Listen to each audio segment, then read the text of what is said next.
Hi everyone, welcome to Let's Dig In. Thank you so much for tuning in. All new viewers, everyone that is coming back, we truly appreciate you. And today's topic will be from hustle to hiring. And my name is Dintle Magile, and I'm your host. And with me, I have the founder of Sisol Connex, Solomon Mahobatlo. And it's been a long time waiting. And you guys can finally meet him. And we know that every business starts with passion, a spark of an idea, and I mean, behind the brand, there is the person. And before I give a little sugar coating, I'm gonna let him introduce himself and just give us a little background on what he was doing before the idea of Sisol Connex, who he is, and where Sisol Connex is going. Welcome, thank you for coming. Thank you very much. Thank you for hosting me, Dintle. No problem at all. And the viewers, right? Yes. So before we jump to the future and where Sisol Connex is right now, or Sisol Recruitment, we need to understand how we got to where we are today. What was the vision behind Sisol Connex before, how did it all start? All right. Again, thank you for this opportunity. And I really think people deserve to know where we started and where we're going. But at this current juncture, like you asked, where did we start? Mm-hmm. So, Sisol Connex essentially started as Sisol Recruitment. And I want people not to confuse the two. Mm-hmm. So, Sisol Recruitment is a business which does recruitment for corporates and medium-sized companies, and we used to do same for small businesses. Just that as we grow as a business, we tend to focus, where we actually can give more value, and we can also get value for ourselves. So then we, throughout that and throughout, as a business, as we keep on growing, then we opted to start a, I'm more of a tech-driven person, tech-driven entrepreneur. So then I thought, based on everything that we do, we need to have a digital solution, which started as EE candidate that I tried to develop myself, but I'm not a qualified, nor am I a trained developer. Although most of the softwares and the websites I created myself. Really? From zero, I didn't have money, I couldn't afford your developers. Yeah. Then I said, I'm going to do it myself. Then I tried EE, then EE candidates, I had a lot of people registering, but the system crashed down because I didn't have the skills to really make it work, right? And then later on, as we grew as a business and we started to generate a little bit of revenue, then we thought, let's get developers to do this thing for us. And we started Sisol Connex, and having to start this as someone who's not necessarily a recruiter personally, and I remember hiring interns from school who studied HR, who said to me that they understand recruitment. And I remember I spent quite a lot of money investing into that. Yeah. And I must say that I've throughout this whole journey, I've hired good people, and I've also hired great people. And I can tell you that there's a huge difference in whether when you hire good people, they'll be good people, they'll do their job, but they don't give you the results. Yeah. So then later on, as I continue to put money into the business, then managed to hire the great people that demonstrated that this could be a good business. But not only that, this could help employers. This could also help job seekers out there. Yeah. So there's a lot of issues and that our economy and country have at this current juncture, such as we have people striking every day.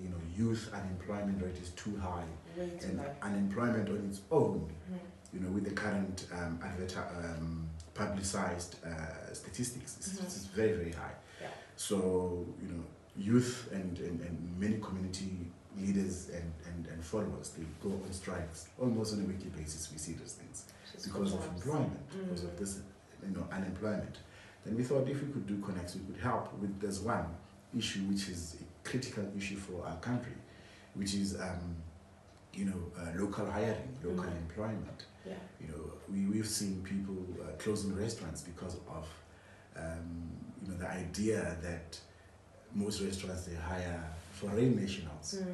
Most companies in this unskilled work opportunities, they give them to foreign nationals. Yeah. Then we said, let's do Connex to try to help our people, to help local people get registered and get jobs close to their locations. Hence Sisol Connex. Wow, that's a beautiful story, and I think sometimes in recruitment there is a lot of money in recruitment. That's the great part about it. But we kind of lose the essence of having to make a difference. So I love that we're putting that first. Yes. And touching on the industry and recruitment as a whole, because obviously everything is going digitalized. Yes. But now there is such a big influx of recruitment agencies out there. You hear employees all the time complain that this is my 20th call today. How do you see yourself bridging the gap and breaking into the industry? Because you have other ATS and platforms that have been in the industry for quite some time, and they have such huge numbers. Does that intimidate you? How did you see yourself? How did you see yourself competing at the same level and seeing yourself being better? Let me start by saying that I wish I could see that money that this industry, you're saying it has money. I wish we could realize that one day. But, we definitely will. But I must say that from where I started, I've always seen this as a platform where I can create employment for our people. Being a graduate, well experienced in what I do in human resources, labor relations, I could have easily went for an executive job, of which I think I actually believe that I qualify for, but I've opted to go and help people. So people are my passion. There's quite a lot of ATS systems out there that a lot of people are using, and plethora of agencies. Like you say, I also get calls from agencies. Yeah, they don't sleep. We don't sleep. I also get calls from agencies, even though I run one. But I think we as Sisol, as a business, we not just source and place people. We are more passionate about people, and our group slogan is "We Care." So we care from your basic job seeker. This is where somebody without experience who would register on Connex, we will take our resources that we pay for and phone that person and assist them to get their CVs right, to get their profiles right, and to make sure that when employers are looking for people like that, then they can get the opportunity. This is where we say we care. So I don't think there is any ATS out there that does this. I also don't believe that there is any ATS out there that will help employers in a way that we help them. Because essentially, most employers need, as employers, when we hire, I'm also an employer, so when I hire, I want to hire people that are close to where I am, number one. And secondly, for employers such as mining, engineering, and construction, they want to hire locals, not only because it's what they want. It is required by law that your mine, what do they call it? Maybe I'm scared of cameras, but it's a little bit getting away from my mind. But the mining charter requires that the mines, they empower local communities, and one of the elements of empowerment is local hiring. So, and also skills development. So there is quite a lot of people in the mining areas that are qualified, but they don't get these jobs. So with the system, we are able to verify if this person it is indeed a South African, number one, and they indeed come from certain communities. And we have partnerships with your political leadership, your community leadership, not from any other party, but any leadership within the community who wants to make sure that the people get recruitment or job opportunities, right? Yeah.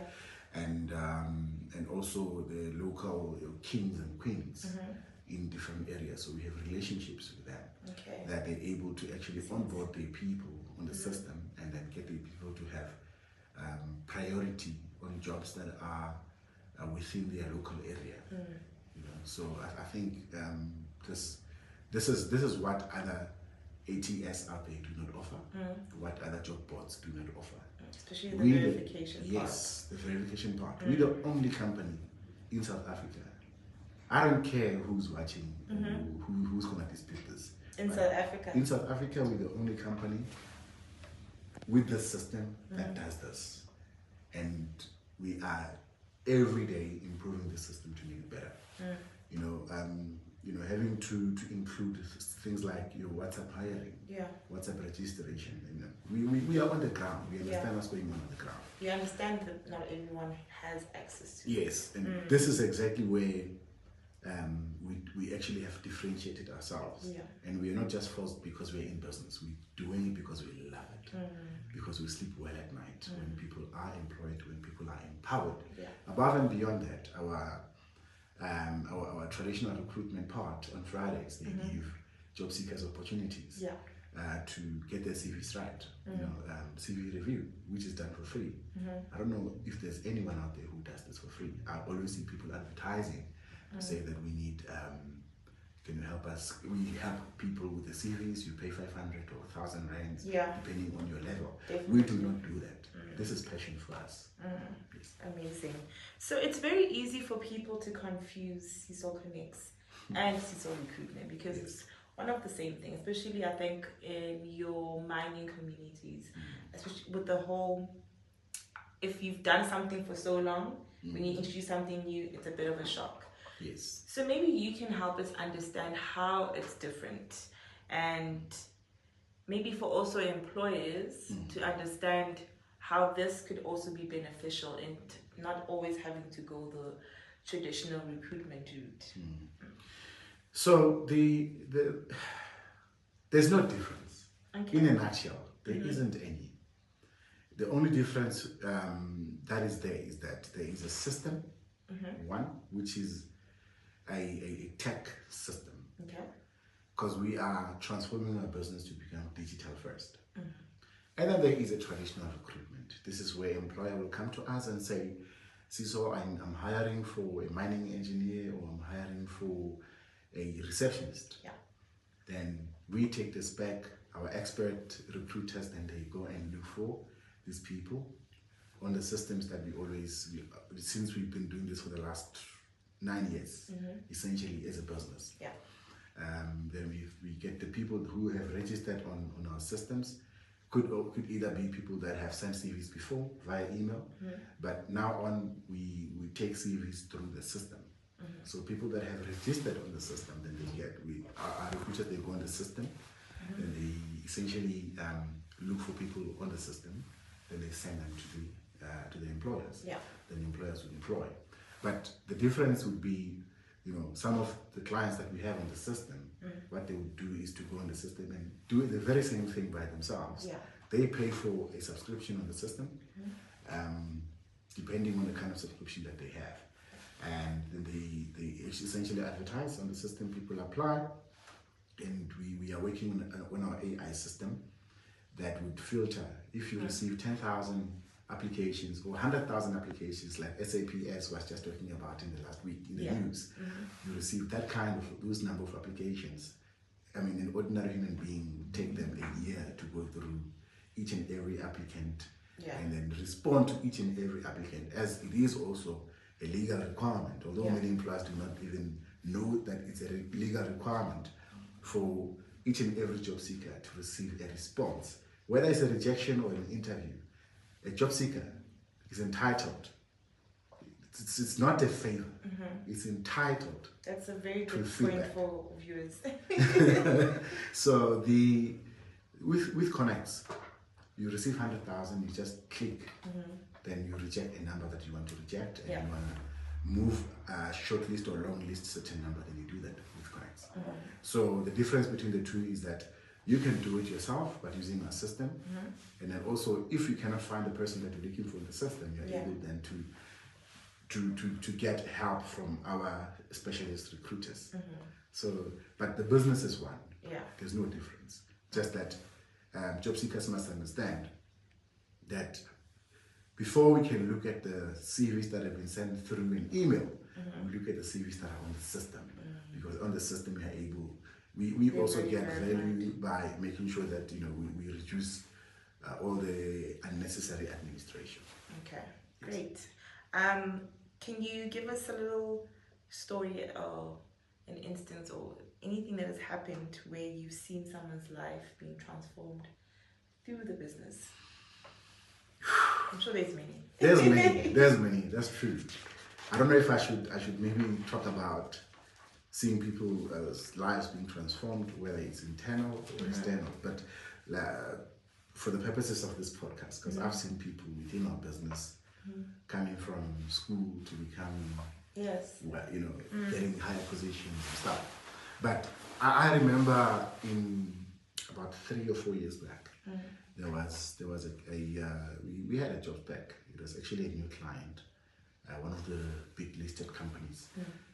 They needed help from us, and then we actually started sourcing for them. It was a very difficult position. I think we took about over 6 months looking for this particular expert specifically.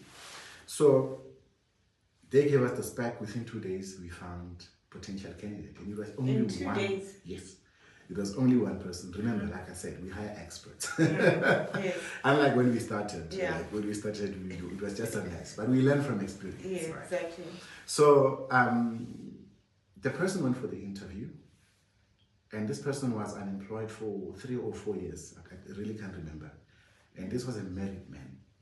He had kids, wife. He was struggling.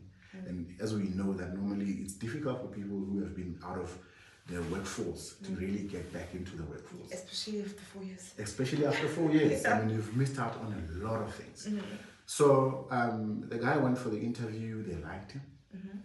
They presented him with an offer. He couldn't believe it. It was the highest salary he has ever seen in his whole entire life. God is good. I must also mention this. God is very, very good. For me, that was me seeing the hand of God at play.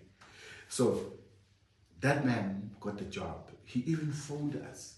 He called the consultant and thanked him and wanted to pay him. I said, We don't do that. we don't take money from candidates. It doesn't matter what kind of help they've received. We do not take money from candidates. That's our policy. And then the guy, I'm sure even today he's still working if he hasn't left. And we haven't. I don't directly deal with candidates myself. But we saw a life being changed, but not only a life of a candidate. This is also a life of a business. Because they've been looking for this person to manufacture trailers for over 6 months. You can imagine the amount of revenue that they would have made between that 6 months, of which they never had a person that can do that job. So this is why I'm saying we ain't just in business for the revenue, for the money, and for a good life and all that. We're not. We're here to aid. We're here to aid, to assist. This is what makes Sisol different. Unlike many other agencies out there, or many other one-man show who's trying to get into the business, or these listed agencies that are out there, who cares about the shareholders' value. Here we don't. It is part of our KPIs for our survival, but it's not the key. The key is how many people we help. That's it. Okay, makes sense. I think you've experienced recruitment through and through, from good, great, bad, all of it. But now you are stepping into a new territory, technology. So far, what has been the biggest lesson for you?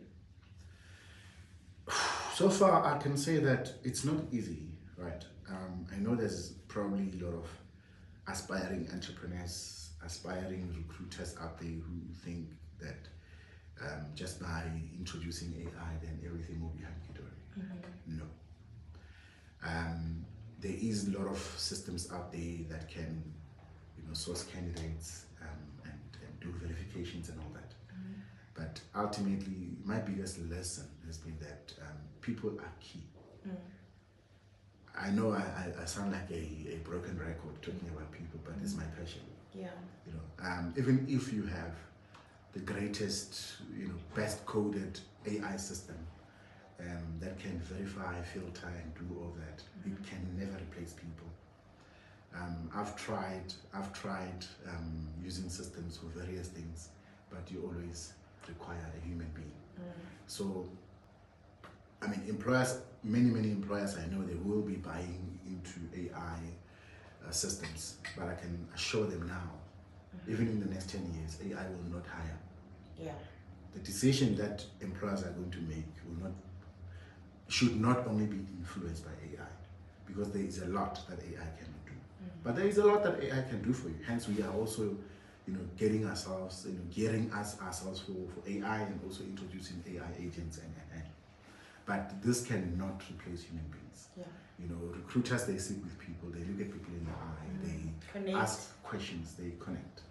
Then they can identify if this person can fit within an organization. It's very difficult for an AI at this current juncture to really match a person with a culture, because culture is not about what you have out there on the internet. It's what you do on a daily basis. It's how you do it. It's how you connect with and interact with other people within the organization. So that has been my biggest lesson in this business. Okay. And in closing, what would you want the people to remember you, Sisol Connex? Sounds like I'm dying. No, but this is ultimately your identity. It is you, and you do have a vision. Sure. And what is, God forbid, it doesn't get to a point, but what is ultimately one of the biggest things that you want people to take from this? The biggest lesson that I'd like people to take from this and from this interview is that in life, as a human race, we need to believe in ourselves. We need to believe in our dreams, and we need to push beyond the boundaries, because anything is possible. I never thought that would be where we are today. Yeah. Never, not even in a million years, never thought that would be where we are. Yeah. As a business, I'll be where I am as an entrepreneur. From making schoolboy mistakes, investing in various companies, and losing millions of rands. But I never gave up. I always knew that each and every step, it's my process of learning, because my dad was never a serious entrepreneur. My mom wasn't. I had to learn from the streets. I really never, when I started, I never had coaches and mentors. Along the journey, I then got that. Even people that are looking for work, these are my people that I'm passionate about. They should never give up. They should never allow themselves to be counted into statistics of people who have given up looking. Yeah. Because there is a reason why there is that statistics. It's because there are people who have said, you know what, I'm not going to look for work anymore. I'm not going to go to the internet cafe and apply anymore. Yeah. They are out there in millions. Some of them are graduates. Some of them, they hold masters. Many of them, and I know some personally. We shouldn't give up. We must continue applying. We must continue engaging agencies, and make sure that you go to agencies that will not charge you a cent to help you. Because where the heck do you get money, to pay an agency if you're not working? Yeah, exactly. It's impossible. So what I would want people to remember me for is courage, bravery, and relentless spirit. Amazing. Thank you so much for joining us today on our podcast session. If you have any comments, questions, feel free to drop in the comment box. Follow us, subscribe, and we thank you so much for joining in. Bye.